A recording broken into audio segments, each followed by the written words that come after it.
dalam rangka menyambut Ramadan itu diantaranya adalah dengan mengisi amal-amal soleh. Kita siapkan jiwa kita, raga kita. Sudah tahu menjelang Ramadan jangan terlalu capek bekerja. Kita siapkan betul-betul waktunya itu apa, untuk menjaga badan kita biar sehat dan minta kepada Allah. Kemudian kita juga berencana akan mau melakukan apa itu di bulan Ramadan. Kalau tadi sudah saya kasih contoh, diantaranya adalah baca Quran, termasuk nanti bentuk kebaikan yang bisa mengundang ampunan dan ridhonya Allah adalah sedekah. Disebutkan bahwa Rasulullah SAW adalah orang yang paling dermawan dan paling gemar bersedekah, dan semangat beliau di dalam bersedekah lebih kuat lagi ketika bulan Ramadan. Makanya kenapa kayak ada proposal itu macam-macam. Ada proposal pembangunan masjid, ada proposal pembangunan gedung dakwah, ada proposal untuk buka puasa. Itu biasanya orang memberinya tidak sekarang. Itu padahal sekarang pun berpahala, tapi karena ingin dilipat gandakan, biasanya dia nunggu Ramadan tanggal 1 atau malam Ramadan dia mulai rame itu. Nah, kemudian tentang masalah Quran, Rasulullah SAW sampai bersabda, barang siapa disibukkan dengan mengkaji Al-Quran dan menyebut namaku, yaitu nama Allah Subhanahu wa Ta'ala, sehingga tidak sempat meminta kepadaku, tidak sempat berdoa, maka akan Allah berikan kepadanya sebaik-baik pemberian yang tidak Allah berikan kepada orang yang meminta. Itu diantara salah satu faedahnya kalau kita mau baca Quran. Dan keutamaan kalamullah atas perkataan lainnya adalah seperti keutamaan Allah atas makhluknya. Itu kebaikan. Kemudian selanjutnya diantara bentuk kebaikan tadi sudah saya singgung sedikit, yaitu malam Lailatul Qadar. Jadi berburu malam Lailatul Qadar. Ada orang tanya, Pak, lah kalau di rumah bisa nggak dapat? Bisa, selama terjaga. Nek turu tidur enggak. Makanya kalau tadi disebutkan oleh Syekh Abdullah Al-Fauzan, beliau mengatakan karena itu siapa yang tidak mendapatkan ampunan di bulan Ramadan berarti dia telah diharapkan untuk mendapatkan banyak kebaikan. Itu disebabkan atau mengomentari tentang hadis Nabi yang terakhir, siapa yang terhalang untuk mendulang banyak pahala di malam itu berarti dia terhalang mendapatkan kebaikan. Jadi kalau yang saya pahami dari ini adalah begini, setiap kita insya Allah ya selama terjaga pada malam itu mesti dapat malam Lailatul Qadar. Karena malam Lailatul Qadar itu datangnya adalah ba'da isya sampai hatta matlail fajar. Jadi orang yang ikut apa? Tarawih itu dapat. Persoalannya kalau cuma tarawih kemudian pulang sudah nggak ngapa-ngapain ya, atau yang itikaf itu setelah tarawih pada malam Lailatul Qadar terus kemudian tidur, besoknya bangun hanya untuk sahur saja, itu rugi. Berarti dia telah terhalang mendapatkan banyak kebaikan yang seharusnya setelah tarawih jangan tidur, dia baca Quran, dia zikir ya, kemudian melakukan satu perbuatan yang baik tadi. Maka sangat rugi sekali ketika malam itu dia hanya seperti itu. Nah, iktikaf ini adalah dalam rangka untuk apa? Memburu malam Lailatul Qadar. Makanya bagi ibu-ibu nun sewu, kalau di 10 hari terakhir itu ya diusahakan tidurnya sebentar ya. Ya kalau dalam satu riwayat memang disebutkan di malam-malam tanggal ganjil. Ya kalau bahasa saya wis ora usah ganjil, rasa ganep, yang penting ya toh kita berburu di 10 di akhir bulan Ramadan. Makanya disebutkan carilah malam Lailatul Qadar di 10 akhir dari bulan Ramadan. Ya, makanya kalau nanti kita nyarinya 10 akhir itu, kalau nanti pas kebetulan puasanya berbeda kan, jadi ini yang ganjil yang mana gitu. Makanya sudahlah, pokoknya yang penting 10 terakhir itu kita usahakan untuk optimalkan banyak berbuat baik. Makanya kebaikan-kebaikan ini kenapa kita lakukan? Karena kita sangat berharap sekali. Kalau disebutkan man shoma ramadhana imanan wahtisaban, ujungnya apa? Ghufira lahu ma taqaddama min dzambi, itu kan ada sebabnya. Imanan wahtisaban. Ya, dia lakukan Ramadan itu dengan penuh keyakinan, iman dan sadar bahwa ini perintahnya Allah. Kalau Rasul kemudian memerintahkan kita bergembira, ya bergembiralah dengan Ramadan. Kan begitu. Kemudian ihtisaban, mengharap ridhonya Allah, mengharap pahalanya Allah, pahala termasuk pahala dari Ramadan, pahala dari amal-amal kebaikan itu baru akan menjadi sebab dapat ampunan dan ridhonya Allah. Rubba shaimin haddahu min siyamihil ju' wal atas. Berapa banyak orang yang berpuasa tapi tidak mendapatkan dari puasanya itu kecuali lapar dan dahaga. Itu disebabkan dia tidak banyak melakukan kebaikan. Makanya sampai disebutkan rahima anfu abdin au ba'uda dakhala alaihi ramadan falam yaghfar lahu. Celakalah seorang hamba yang mendapati bulan Ramadan kemudian Ramadan berlalu begitu saja dalam keadaan dosa-dosanya tidak terampuni. Makanya kita sudah mulai memplanning apa ini kebaikan apa nih, ya. Makanya kalau kita tidak memperhatikan ini, ya kita tidak akan memahami betul bagaimana Ramadan itu betul-betul satu bulan yang sangat dahsyat. Saya pernah punya pengalaman masalahnya. Jadi Ramadan masuk baru 2 hari, tinggal duduk begini sore-sore, kan ada di antara salah satu tempat waktu dikabulkannya doa di bulan Ramadan itu kan menjelang maghrib, ya kan? Menjelang buka itu. Apa? Waktu itu saya begini, ya Allah, saya pengen ke Baitullah. Itu aja. Ya Allah, saya pengen ke Baitullah. Apa yang terjadi? 2 hari berikutnya orang datang ngajak saya ke Baitullah. Masya Allah ya. Jadi begitu cepatnya. Itulah makanya saya percaya kalau pintu langit dibuka kemudian doanya dikabulkan, ya saya percaya. Itu kalau kita tidak buktikan, ya kita tidak akan bisa meningkatkan iman ketika kita membaca hadits ini, nggak bisa. Ya, iman kita itu bisa meningkat ketika Allah SWT betul-betul atas keyakinan kita dan permintaan kita kemudian Allah kabulkan.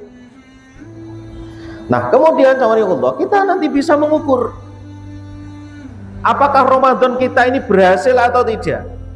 Kebaikan-kebaikan kita ini apakah diterima oleh Allah atau tidak? Maka ada ukurannya. Ya, disebutkan dalam kitab Al-Fawaid, disebutkan min sawabil hasanati al-hasanatu ba'daha. Di antara balasan bagi amalan kebaikan itu adalah amalan kebaikan yang ada setelahnya. Inilah indikator barokah. Ya, yang saya sering sebut di antara barokah itu adalah apa? Ziyadatul khair ba'dal khair. Jadi melakukan suatu kebaikan ya setelah dia melakukan kebaikan sebelumnya. Jadi kalau misalnya disebutkan di antara balasan bagi amalan kebaikan adalah amalan kebaikan yang ada setelahnya, ini merupakan indikator. Artinya setelah Ramadan terus ngapain gitu. Kalau yang tadi di Ramadan itu bisa kita baca sehari 2 atau 3 juz gitu. Lalu kemudian setelah Ramadan apa? Kalau di Ramadan kemudian ada sedekah, apakah setelah Ramadan ada sedekah apa enggak? Sebelum Ramadan ada puasa, apakah setelah Ramadan ada puasa enggak? Itu. Nanti kita akan teruji. Makanya kalau tidak kita latih ya, anak-anak kita termasuk yang masih kecil-kecil ini. Itu kalau umiknya atau ibunya sudah terbiasa latihan dulu waktu hamil itu puasa, insya Allah anak-anak ini ya walaupun masih TK itu bisa nyampe sehari. Sayangnya bapak-bapak ibu yang dimuliakan Allah, kadang-kadang kita ketika mendidik anak berpuasa itu salah cara.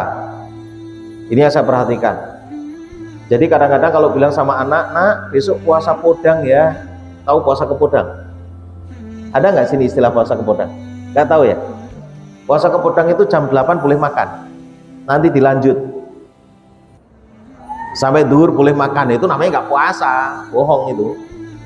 Ada namanya puasa beduk, puasa asar, itu nggak bener kalau menurut saya.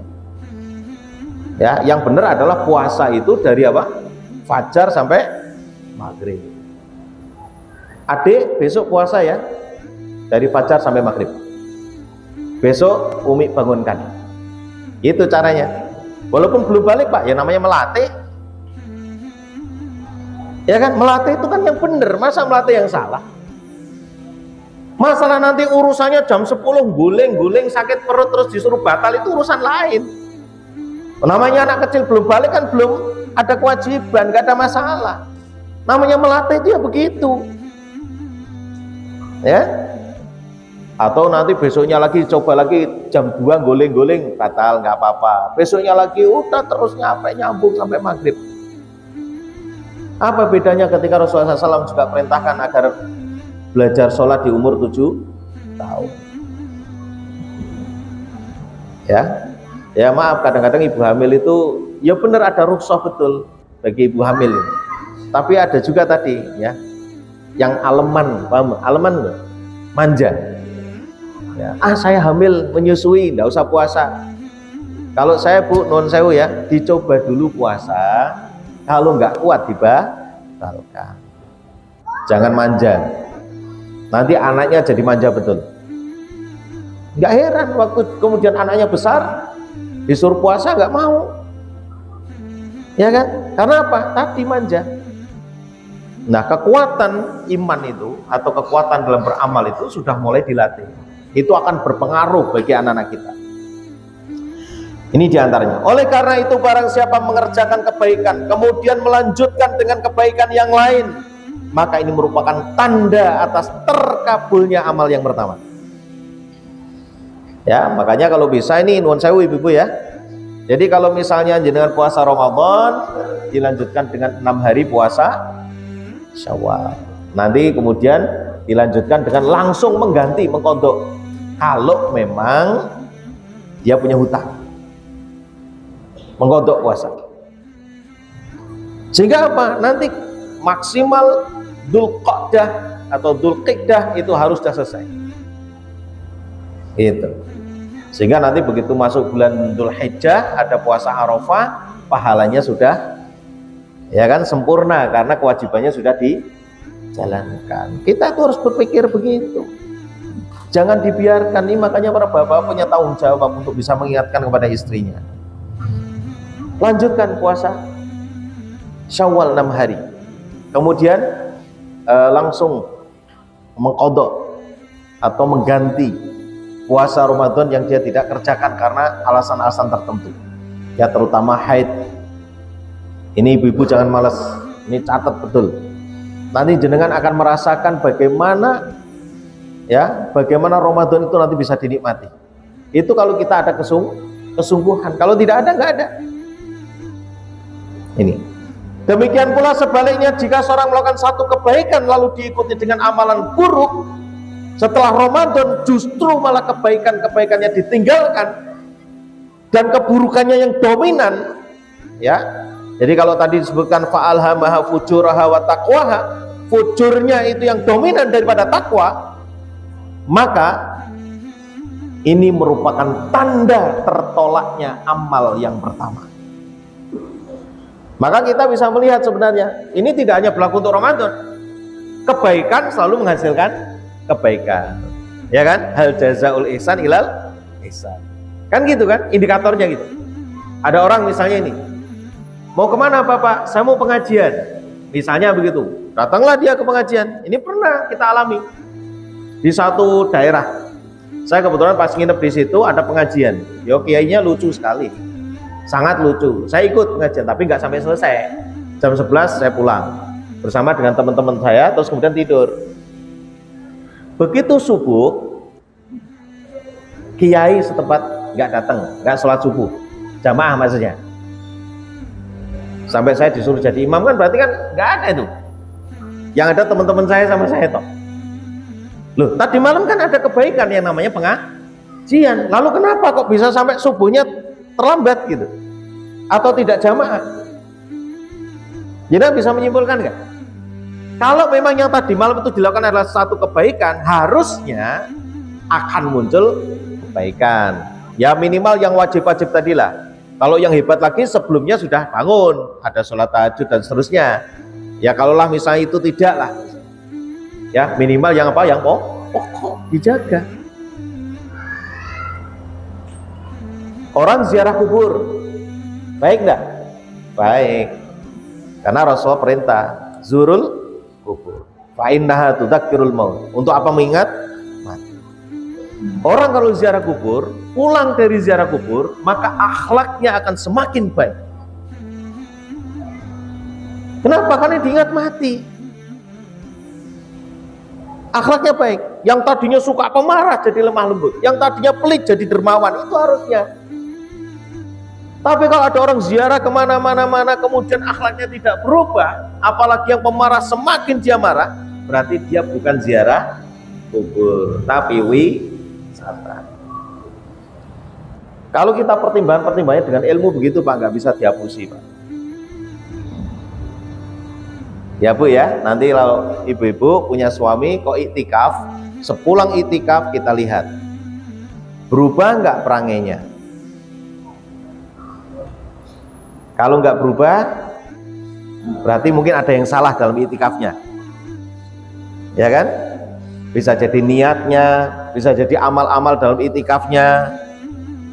Kan ada orang iktikaf itu karena menghindari istrinya yang galak juga ada. Ya, menghindari tagihan sales juga ada. Saya pernah dulu ada temen itu iktikaf itu karena menghindari sales. Ya awal-awal ya, dia salah-salah begitu, dia mengakui saya emang salah Pak gitu, tapi akhir-akhir ini tahun-tahun berikutnya dia sudah bisa menata niatnya. Ya kan kadang-kadang kan diawali dengan niat yang salah dulu untuk menjadi benar, betul ya? Artinya kan kita beri kesempatan. Ini satu contoh. Kemudian Allah, saya akan sampaikan juga diantaranya adalah tentang hadis pendukung yang diriwayatkan dari Salman Al-Farisi radhiyallahu anhu. Beliau mengatakan begini, Rasulullah SAW telah memberi khutbah kepada kami di akhir bulan Sya'ban. Kemudian beliau bersabda, wahai manusia, sungguh telah dekat kepadamu bulan yang agung dan penuh berkah, bulan yang di dalamnya terdapat satu malam yang lebih baik daripada 1000 bulan, bulan yang di dalamnya Allah jadikan puasa sebagai fardu dan bangun malam sebagai sunnah. Barang siapa mendekatkan diri di dalamnya dengan melakukan amalan-amalan sunnah, maka pahalanya seperti orang melakukan amalan fardu di bulan lain. Dan barang siapa melakukan amalan fardu di dalamnya, maka pahala seperti orang yang melakukan 70 amalan fardu di bulan lainnya. Inilah bulan kesabaran. Jadi kalau tadi saya terangkan, lewati Ramadan, karena Ramadan adalah bulan kesabaran. Ya, nanti bisa kita perhatikan, bisa kita cek. Ya, jadi Ramadan sekali lagi sebagai indikator. Kalau misalnya nuwun sewu, kalau seorang suami dibikinkan teh itu, kira-kira kalau keliru garam, ada dua pilihan. Diem diminum sampai habis, atau apa bahasanya melehnya ya, mempertanyakan, komplain, pilih mana kira-kira suami? Pilih komplain. Kenapa pilih komplain? Kita tahu komplain itu akan menyebabkan konflik berikutnya, benar nggak? Kalau misalnya si istri itu maaf lagi capek terus keliru garam, jenengan komplain, ini kan malah jadi masalah. Kalau pas capek dia bisa jawab, besok lagi kamu bikin sendiri, kamu bikin. Udah sambil lempar piring tuh, pecah semua. Tapi kalau suami yang lewati Ramadan menghadapi posisi seperti ini, dia minum sampai habis Pak, nggak usah komplain, sudah maafkan saja. Nanti perlu dicek Bu ya, suami dibikinkan teh kasih garam, coba tingkat kesabarannya setelah Ramadan gimana, cek. Penting itu, perlu. Kalau tambah sabar, alhamdulillah. Begitu juga suami nanti bisa cek itu istrinya tambah sabar apa enggak. Ya, inilah bulan kesabaran, yang mana kata Rasulullah pahala sabar adalah jannah. Inilah bulan kasih sayang. Ya, sayang kepada siapa saja. kepada anak, kepada istri, kepada suami. Makanya saya tadi bilang, kalau lewat bulan Ramadan, suami istri yang bertengkar kok tidak bisa akur, wah Masya Allah, berarti rahmatnya Ramadan dia tidak dapatkan. Ya memang manusia ini diciptakan oleh Allah SWT, memang ada satu ilham fajir atau ilham fujur, yang di situ memang wataknya manusia itu selalu berselisih. Kalau tadi saya bilang mengapa suami itu memilih untuk mempertanyakan, itu memang wataknya begitu. Ya, kalau kita ingat di Quran surat Hud ya 11 ayat 118-119. A'udzubillahi minasyaitonirrajim. Walau syaa rabbuka laja'alan nasa ummatan wahidah wa la yazaluna mukhtalifin illa man rahima rabbuka. Kalau Allah mau mempersatukan hati manusia, kalau kita mengambil dari satu sisi yang paling kecil, yaitu adalah suami istri, itu bisa. Kalau mau disatukan sakinah mawaddah warahmah, bisa. Wala yazaluna mukhtalifin, tapi mereka ini suami istri lebih cenderung ikhtilaf, lebih cenderung berselisih, ya lebih cenderung itu bertengkar. Milihnya itu bertengkar, ya, masakan kurang asin, lebih milih bertengkarnya daripada diem. Itu suami, ya. Ketika seorang istri dikasih duit, mintanya 50, dikasih 10, itu milih bertengkarnya. Kok cuma 10 mas? Daripada dia terima. Padahal kata Nabi, khairun nisa allati idza ataita syakarat. Sebaik-baik wanita itu kalau diberi suami apapun berapapun dia bersyukur, walaupun itu tidak disukai.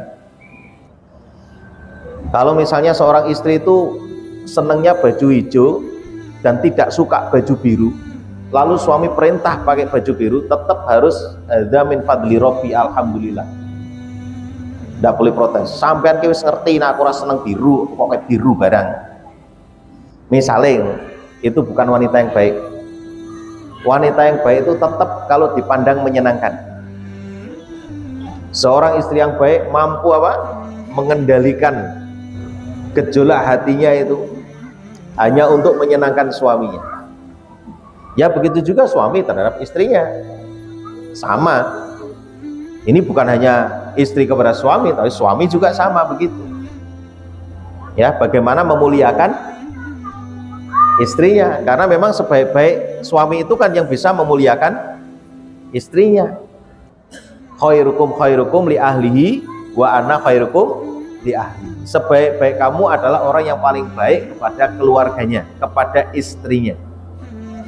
Wa ana khairukum li ahli. Dan aku adalah orang yang paling baik kepada istriku, kata Nabi. Ma akramun nisa illa harimun wala ahannahunna illa laimun.